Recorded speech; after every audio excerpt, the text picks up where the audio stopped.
Hello everyone, आप लोग देख रहे हैं स्मार्ट एजुकेशन चैनल। और आज मैं आपको शिक्षण से संबंधित जितनी भी परीक्षाएं होती हैं, टेट सी टेट किसी भी राज्य का हो, उससे संबंधित साइकोलॉजी के साथ मैं हूं DS गौतम। तो आज पढ़ेंगे कोहलबर्ग का नैतिक विकास का सिद्धांत। ये कोहलबर्ग और कोहलर दोनों अलग अलग हैं, कंफ्यूज मत होना। वो कोहलर हैं, ये कोहलबर्ग हैं। तो इनका नैतिक विकास का सिद्धांत है, ये सीखने की थ्योरी है, लर्निंग थ्योरी के अंतर्गत आते हैं। तो ये बालक के अंतर्गत देखा उन्होंने, नैतिकता कहाँ से आती है, नैतिकता किस प्रकार से विकसित होती है, उस चीज पे अपना सिद्धांत दिया है। तो ये कई सारे क्वेश्चन बन जाते हैं कि कोहलबर्ग का सिद्धांत किससे संबंधित है या नैतिकता का सिद्धांत किसने दिया है। ये कहाँ के रहने वाले थे? ये अमेरिकन मनोवैज्ञानिक थे, लॉरेंस कोहलबर्ग इनका पूरा नाम है। 1927 से लेकर 1987 तक इनका जीवन काल रहा है।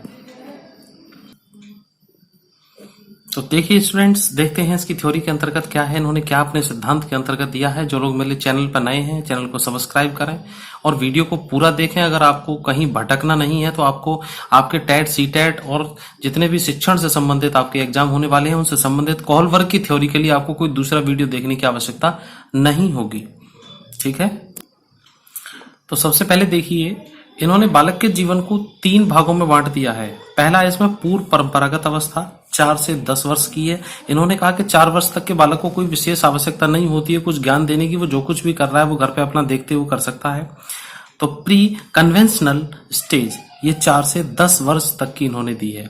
दूसरी वाली जो अवस्था आती है ये परंपरागत अवस्था है, इसमें 4 से 10 तो वहां था, 10 से 13 यहां पे हो गया कन्वेंशनल स्टेज। और तीसरी आती है उत्तर परंपरागत अवस्था, ये 13 वर्ष से अधिक पूरी लाइफ टाइम तक जितने भी है होता है, लेकिन 13 वर्ष से अधिक रखा है उन्होंने, कोई सीमा नहीं छोड़ी है की।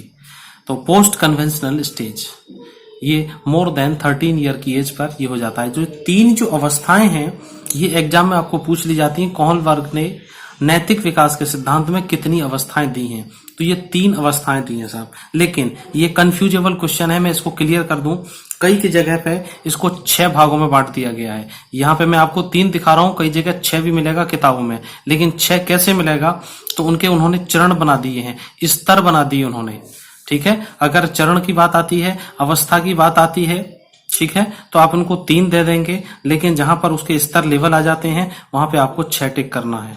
ये थोड़ा सा कंफ्यूज वाली बात है, क्योंकि ऊपर की जो तीनों दी गई अवस्थाएं हैं इन सभी के अंतर्गत 2-2 भाग कर दिए हैं। मेन अवस्थाएं 3 ही हैं, लेकिन जब इनके 2-2 भाग कर दिए तो ये 6 हो गई, और यही चीज जाके इनके स्तरों में, इनकी अवस्था में बदल जाती है। तो ये कंफ्यूज है। प्रश्न का भाव देखते हुए आपको इसका आंसर देना है। आप इसमें बिल्कुल कंफ्यूज ना होना, मैं अभी आपका कंफ्यूजन दूर करता हूं। लेकिन कंफ्यूजन दूर करने से पहले थोड़ी सी इनके बारे में थोड़ा सा डिटेल देख लेते हैं कि आखिर ये क्या क्या है। तो जो पूर्व परंपरागत अवस्था है, जो 4 से 10 वर्ष का बालक है, आपके घर परिवार में कोई 4, 5, 6, 7, 8 साल का कोई बालक हो तो उसको देखिएगा। अब उस बालक के थोड़े से व्यवहार का अगर आप अध्ययन कर सकते हो तो उसमें मिल जाएगा। इसमें क्या है कि बालक को नैतिकता की समझ नहीं होती है कि नैतिक चीजें क्या होती हैं। तो जब नैतिकता की समझ नहीं होती है तो नैतिकता आएगी कहां से? लेकिन फिर एक सवाल खड़ा होता है मेरी ही बातों में कि ये नैतिकता आखिर होती क्या है। आप लोग सब समझ रहे होंगे नैतिकता होती क्या है, लेकिन जब किसी का एग्जाम देने जाने होते हैं ना, तो उसकी पूरी थ्योरी पे समझना आवश्यक होता है। आप यहीं से सारी चीज समझते जाइए, मुझे सुनते जाइए, मेरे वीडियो को पॉज करके देखते जाइएगा, और हो सके तो नोटबुक में नोट करते जाइएगा। मेरा वीडियो थोड़ा इसीलिए बड़ा हो जाता है, कई बार कहते हैं सबके वीडियो बड़े हो जाते हैं, लेकिन बड़े वीडियो के अंतर्गत आपको देखने और सुनने को मिलेगा, सीखने के लिए। तो बात आती है नैतिकता होती क्या चीज है। नैतिकता हमारा एक वो गुण होता है जो हमारे लिए सदाचार और अच्छे गुणों से परिपूर्ण, जो अच्छी बातें होती हैं, मोरल चीजें होती हैं, मोरल सिद्धांत होते हैं, वो हमारे नैतिक होते हैं। ठीक, तो नैतिकता कोई हमारा कोई जन्मजात नहीं होता है। इस चीज को हम लोग समाज में, अपने वातावरण में, जो बालक जहां जिस वातावरण में रह रहा है वहीं पर वो सब चीजों को सीख लेता है। हालांकि इस स्टेज में कोई मतलब नहीं होता है चीजों का, 10 साल तक के बालकों को ज्यादा नैतिकता नहीं होती है, लेकिन ये अपने आस पड़ोस से सीखने लग जाता है। जब बालक आदि को जन्म होता है ना तो वो नैतिक होता है और ना ही वो अनैतिक होता है। उसे कह नहीं सकते आप वो कैसा बालक है, लेकिन समाज में रहते हुए अच्छा और बुरा वातावरण वो सीख जाता है। और इसीलिए कहा जाता है कि विकास की प्रक्रिया में वातावरण की महत्वपूर्ण भूमिका होती है।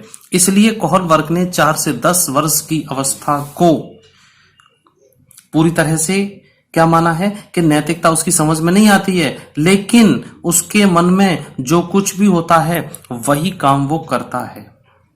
इसलिए बालक कहता है कि अगर मैं ये काम कर लूं तो मुझे चॉकलेट देंगे, यानी वो शर्त रखने लग जाता है। और उस बालक को उस चीज से कोई मतलब नहीं होता कि ये काम अच्छा है या बुरा है। यह बालक की इच्छा शक्ति पर निर्भर करता है कि वो चॉकलेट के लिए कौन सा काम कर सकता है। तो ये जो परंपरागत अवस्था है, पूर्व है, उससे पहले वाली है, ये बनाने वाली है 4 से 10 वर्ष तक के लिए।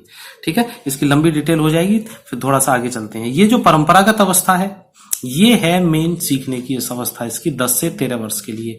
यही आपको एग्जाम में आता है कि किस अवस्था में बालक सबसे ज्यादा सीख पाता है। तो इसमें बालक को पुरस्कार प्रशंसा पाने के लिए कार्य करने लग जाता है, नैतिकता का उचित विकास भी हो जाता है, और वह किसी की निंदा भी नहीं सुनना चाहता और ना ही खुद की भी निंदा। ये प्रशंसा भी इसी के अंतर्गत आ जाती है।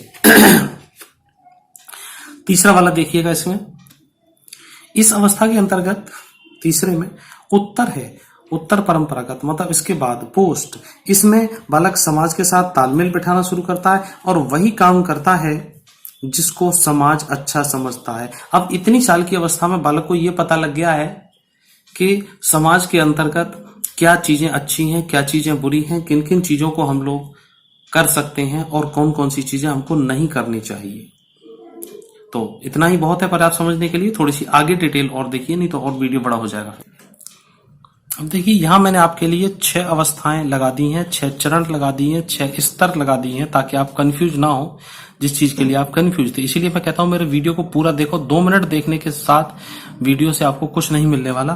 तो ये पूर्व नैतिक स्तर है, और जो पूर्व नैतिक स्तर ये वही है जो पूर्व परंपरागत स्तर है, पूर्व परंपरागत अवस्था है। उसी को दूसरे नाम से भी उन्होंने दे दिया है पूर्व नैतिक स्तर। दोनों एक ही चीज है, परेशान मत होना। वो प्री कन्वेंशनल है, ये प्री मोरल है, बात एक ही है दोनों की। इसके 2 पार्ट जो किए हैं उसमें आज्ञा और दंड की व्यवस्था दी है, और दूसरे पार्ट के अंदर अहंकार की अवस्था दी है। ठीक, तो हम एक एक पॉइंट पर विचार करते हैं। आज्ञा की और दंड की व्यवस्था। तो आज्ञा देने के अंतर्गत क्या होता है कि छोटे बच्चे को सब लोग घर में काम में लगा देते हैं। जो भी छोटा बालक होता है उसको लगभग सभी लोग प्यार भी करते हैं और उसे किसी छोटे मोटे काम के लिए भी कह देते हैं। जब वो काम करता है, अच्छे काम करता है, तो उसे प्रशंसा की जाती है, आज्ञा दी जाती है अगले काम के लिए। और अगर उसने कुछ गलत काम किया तो उसको दंड की भी व्यवस्था होती है। और जब बच्चे को दंड दिया जाता है, उस कंडीशन में उस बालक को फिर अगली बार काम को सही करने के लिए प्रेरित हो जाता है बालक। और जब सही काम के लिए प्रेरित हो जाएगा, उसको ये पता लग जाएगा कौन सा काम अच्छा है, कौन सा काम बुरा है। अब जैसे जैसे बालक की जो आयु है वो बढ़ती चली जाती है, इसके साथ साथ ये पहली स्टेज इसी के अंतर्गत जो 4 से 10 में ये दोनों चीजें हैं, जैसे जैसे ये धीरे धीरे बढ़ती है तो वैसे ही अहंकार की अवस्था आना शुरू हो जाता है। अहंकार के अंतर्गत क्या होता है कि बच्चे की आयु बढ़ती है, बालक परिपक्व हुआ, और उसका उद्देश्य झूठ बोलने से अगर पूरा होता है तो वो कभी कभी झूठ भी बोल देता है। ठीक है, जैसे भूख लगने पर थोड़ा सा कोई कहीं से अगर चुरा के खाना खा लिया उसने, हालांकि उसने पूर्ति की है, कोई चोरी करके उसने बिल्डिंग नहीं बनाई है, लेकिन ये सब इसी के अंतर्गत माना है। मेरा कहना नहीं है, ये कोहलबर्ग का कहना है। कोहलबर्ग के सिद्धांत के अंतर्गत ये सारी चीजें लिखी हुई है। ठीक, तो ये सारी चीजें क्या हो जाती है, उसे लगता है कि मैं बड़ा हूं, अपनी आवश्यकताओं की पूर्ति किसी तरह से कर सकता हूं। तो इसी को उन्होंने अहंकार की अवस्था मान लिया। ज्यादा लंबी डिटेल में ना जाएं, बस इन 2 चीजों को देखें, आज्ञा और दंड की अवस्था है, अहंकार की अवस्था है। इतने से आपका टेट सीटेट वगैरह सब क्लियर हो जाएंगे। ज्यादा डिटेल अंदर नहीं जाना, मैंने इसीलिए इसमें ज्यादा कुछ लिखा और दिया नहीं है, मैं आपको केवल बता दे रहा हूं, आप सुनते रहिएगा। तो ये पूर्व नैतिक स्तर आपका क्लियर हो गया बिल्कुल, आज्ञा और दंड की अवस्था और अहंकार। आपको हमारा पढ़ाया हुआ अच्छा लग रहा है, आपको पसंद आ रहा है, तो आपके सामने स्मार्ट एजुकेशन खुला हुआ है। ये रेड सब्सक्राइब लिखा हुआ है, इस पे एक बार आप टच करेंगे और ये सब्सक्राइब हो जाता है। ये बिल्कुल फ्री होता है, ये आप सब्सक्राइब कर सकते हैं। बेल आइकन अगर आप चाहते हैं नोटिफिकेशन मिले तो आप इसको कर सकते हैं। यहाँ से आप शेयर करें, यहाँ से आप लाइक करें, और जो भी आपको कोई प्रॉब्लम है वो आप इस कमेंट बॉक्स में यहाँ पे लिख दीजिए, आपको समाधान मिलेगा। Thank you. दूसरे में आते हैं आपके परंपरागत नैतिक स्तर, वही है जो वहां परंपरागत स्तर था। उस परंपरागत स्तर में वो भी 10 से 13, ये भी 10 से 13 है, वो दोनों बात एक ही है। मैं फिर कह रहा हूं कंफ्यूज मत होना। इनके जो चरण बता दिए हैं, अवस्था बता दी है, जो स्तर बता दिए हैं, ये थोड़े से बढ़ गए हैं। उधर 3 थे, ये 6 हो गए हैं।